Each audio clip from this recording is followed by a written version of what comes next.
Subscribe my channel and press the bell icon. वालेकुम दोस्तों, मैं हूं खुर्रम शहजाद और मैं वेलकम करता हूं आपको अपने बर्ड इन्फॉर्मेशन चैनल पर। आप सब दोस्तों से गुजारिश है कि मेरी इस वीडियो को शुरू से एंड तक लाजमी देखें और सब्सक्राइब भी ज़रूर करें। आज मैं आपको बताऊंगा कि लव बर्ड का सेटअप कैसे लगा सकते हैं और जिससे आप अच्छी ब्रीड ले सकें और साथ में आप अच्छा प्रॉफिट भी कमा सकें। आप सब दोस्तों को पता है कि जैसे मेरा 1 साल पहले मैंने बजरी का सेटअप लगाया था इसी जगह पर, तो उसको मैंने ख़त्म करके मैंने अब लव बर्ड का सेटअप लगाया है। 4 कॉलोनी लगाई है मैंने 6-6 पेड़ की। तो मैं आपको दिखाता हूँ, एक कॉलोनी मेरी ये है जो मैंने पिछली वीडियो में आपको दिखाई थी। इसमें 6 पेड़ रखे मैंने इस कॉलोनी में।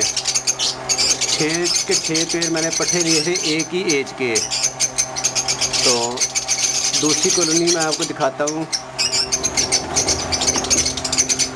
ये दूसरी कॉलोनी है। इसमें मैंने अल्बिनो के स्प्लिट लिए हैं। 5 पेड़ इसमें रखे मैंने। एक पेड़ अल्बिनो पसनाटा रेड आइज का है, ये देखिए। एक इसमें पेड़ वायलेट का है, ये देखिए। ये भी पट्ठे हैं, ये सब एक ही एज के हैं। जो पहले मैंने आपको दिखाया है वो तकरीबन 8 से 9 माह के वो रेडी टू ब्रीड पट्ठे हो चुके हैं। वो ब्रीड के लिए रेडी है, लेकिन गर्मी की वजह से अभी मटकियाँ नहीं लगाई हैं। जैसे ही ये ब्रीडिंग सीज़न स्टार्ट होगा तो मैं इसमें मटकियाँ लगा दूँगा। तो ये जो पट्ठे हैं ये तकरीबन अभी 2 से 3 माह अभी और लेंगे, उसके बाद ये ब्रीड के लिए रेडी होंगे। एक कॉलोनी ये है, एक जो मैंने आपको पहले दिखाई थी। 2 कॉलोनी है, इसमें भी 6 पेड़ हैं, उसमें भी 6 पेड़ हैं। तो एक कॉलोनी मैंने ये बनाई है, ये देखिए। ये फिशर लिए है, ये फिशर के 5 पेड़ लिए हैं। एक पेड़ इसमें पसनाटा ब्लैक है इसका है, वो भी मैंने फिशर में छोड़ा है क्रॉस ब्रीड के लिए। जैसे ये क्रॉस ब्रीड होगी तो इसमें ज़्यादातर चांस है येलो चेस्ट फिशर निकलने के, या कोई नए कलर का कोई मोटेशन निकल सकती है। क्योंकि असल में मोटेशन जितनी भी है वो सारी फिशर से निकलती हैं, फिशर के साथ क्रॉस ब्रीड करवा के। तो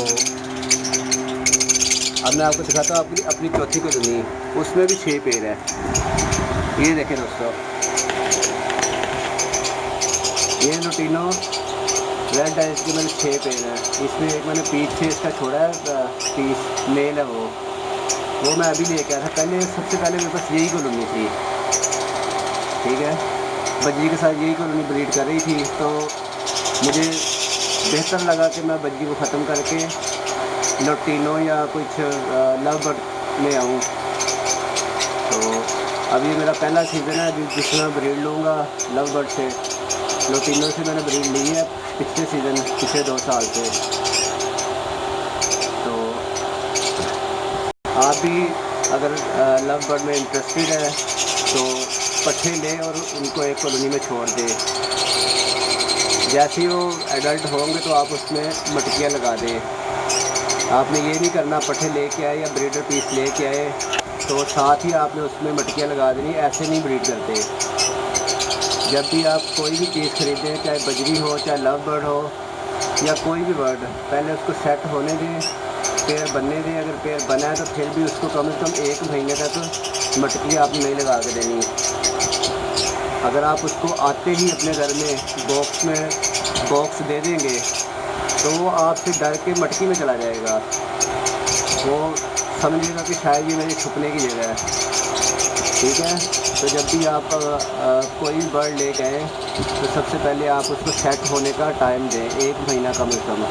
अगर पट्ठे है तो बेहतर है कि आपको ये पता होना चाहिए और पट्ठे और एडल्ट में फ़र्क क्या होता है।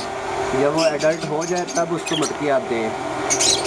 अगर उससे पहले आप मटकी देंगे उसको तो वो फिर ब्रीड कभी भी नहीं करेगा। काफ़ी दोस्त कहते हैं कि हमारे जो वो बर्ड है वो ब्रीड नहीं करते। उसकी वजह यही होती है कि हम बर्ड जब लेके आते हैं तो उससे अगले दिन ही हम सोचते हैं कि ये अंडे दे देंगे, इनको मटकी दे दें। तो ये बहुत गलत बात होती है। तो ऐसे आप ना किया करें, आप उनको मटकी ना लगा के दिया करें, बल्कि कोशिश किया करें जैसे आप उनको लेके आते हैं आप उनको अच्छी डाइट दें। अब मैं आपको दिखाता हूँ कि मैं अपने जो पट्ठे मैंने लिए हैं उनको मैं कौन सा सॉफ्ट फूड डालता हूँ। ये देखें दोस्तों, मैंने जो पट्ठे लिए हैं मैं उनको ये सॉफ्ट फूड डालता हूँ। मिक्स दाना है ये किसी भी जो दाने की दुकान है वहाँ से मिल जाता है। दाल दाना आप कह के ले सकते हैं। और ये छल्ली है, ये छल्ली बहुत ज़रूरी होती है इनके लिए, इससे साइज़ बड़ा इम्प्रूव होता है। और ख़ास करके जब ब्रीड करते हैं, ब्रीडिंग सीजन में छल्ली बहुत फ़ायदेमंद है। बच्चे बड़ी जल्दी जो है उनके वो पर वगैरह बड़े अच्छे आ जाते हैं। तो इसलिए बेहतर है कि आप छल्ली जो है वो हर सीज़न में जब भी मार्केट से मिले आप ला के उनको छल्ली ज़रूर डालें। तो ये जो सॉफ्ट फूड है ये गर्मियों में भिगो के डालता हूँ और सर्दियों में मैं इनको बॉयल करके डालता हूँ।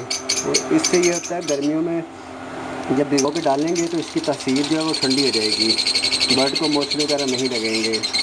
और जब सर्दी आएगी तो तब मैं इनको बॉयल करके डालता हूँ।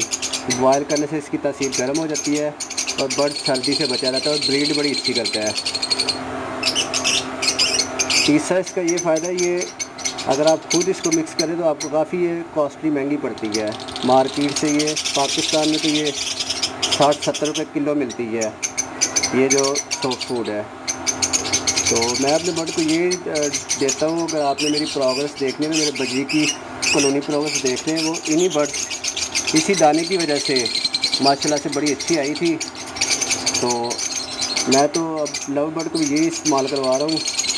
जैसे इनकी प्रोग्रेस शुरू होगी मैं आपको दिखाऊंगा कि इसका क्या फ़ायदा है।